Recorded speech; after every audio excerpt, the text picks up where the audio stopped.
Tennessee, Texas, and Alaska are all looking to invest in the legal weed industry in our state. Investments are happening right now, but it can get a little bit tricky because it's technically not legal just yet. Sun-Times reporter Tom Schuba breaks it down for us.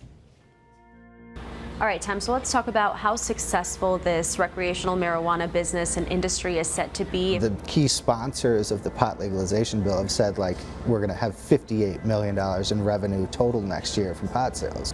There's a lot of money going into this, and it's basically because these companies, these REITs that serve the cannabis industry, are serving this vital purpose. We've moved into the area of cannabis REITs that are serving this really vital purpose in this quasi-legal cannabis industry that's expanding really fast. So we have 3 states that are interested in investing, but how do those investments actually work?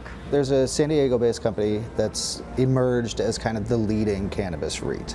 And this company is called Innovative Industrial Properties. What they do is they buy cannabis facilities or land to have cannabis facilities, and they lease them back to companies that want to have a dispensary or want to have a cultivation center, which is especially tricky for these companies because they can't get traditional financing because banks and lenders are afraid of working with a company that is, operating outside of federal law. Some of these states are ones that don't necessarily, that have not had those talks about legalizing marijuana. So where is that fine line where it's okay to do this and not have to talk about legalizing marijuana in your state? You have the Department of Revenue for the state of Alaska.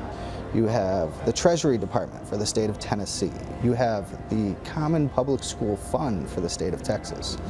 Tennessee is a state that has no legalized marijuana, right? What I've heard from some of these states that have investments are basically these are passive investments. These are index funds. These are us investing in a group of investments. So it wouldn't be the same thing as federal, end of prohibition, but it would give leeway to these companies and kind of get back to where we were and probably or potentially allow more companies like IIPR to list on stock exchanges. It's understandable why these sorts of entities would be investing in this sort of company, despite the tricky kind of legal gray area that exists. Does this normalize the idea that this is going to be a reality for everyone here in the state of Illinois come next year? I think the whole industry is just normalizing, and the whole issue we have right now is the federal government hasn't caught up to where some states like Illinois is getting to, and we're left with kind of this confusing legal situation that I did talk to some folks from the DEA who were very clear to me that this is still illegal. If you were to estimate, how long will it take the federal government to catch up? I think that depends on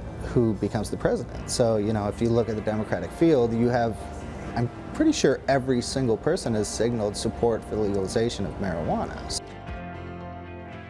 Now, those 3 states aren't the only ones investing in legal weed in Illinois. Through that San Diego company that we were talking about, other states are also participating, and even Canada. So, of course, we'll definitely be hearing more about these types of investments. Go ahead and check out the full story on the Sun-Times website.